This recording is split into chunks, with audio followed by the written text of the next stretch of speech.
Last ஒரு வாரமா ஐயா எடப்பாடியார் ஒருத்தர் தான் வலை வீசி தேடிக்கிட்டு இருக்காரா. எங்கடா அவன் ஒரு ஐடியா ஒருத்தன் கொடுத்தானே, கள ஆய்வு பண்ணுங்க, கட்சியை கட்டுக்குள்ளே கொண்டு வந்துடலான்ட்டு. அவன் பேச்சை நம்பி நானும் பண்ணேன் பாரு.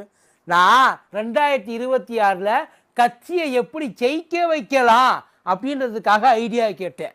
அவன் இதை பண்ணுங்கன்னு கள ஆய்வுன்னு ஒரு ஐடியா கொடுத்தான்.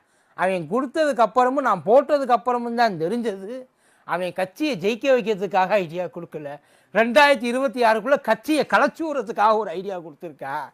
போகிற இடத்துலலாம் உசுரை கையில் பிடிச்சிக்கிட்டு போகிற மாதிரி இருக்கா சார். இப்போ கள ஆய்வு கூட்டத்தில் கலந்துக்கிறவங்களெல்லாம் அடுத்த கள ஆய்வுலேருந்து ஒரு கான்ட்ராக்டில் சைன் பண்ணுறதுக்காக ரெடி ஆகிட்டு இருக்காங்களா. நான் யார் கூடயும் சண்டை போட மாட்டேன், நான் யார் சட்டையையும் கிழிக்க மாட்டேன், நான் யார் வேட்டியையும் அவுக்க மாட்டேன், யார் வாயிலையும் குத்த மாட்டேன், முக்கியமாக தலைவர்கள் கிழிச்ச கோட்டை தாண்ட மாட்டேன். செல்லூர் ராஜு செத்து பொழைச்சி வந்திருக்காப்புல ஒரு வார்த்தை தாயா சொன்னார். ஒட்டுமொத்தம் எல்லாரும் கிளம்பிட்டாங்க.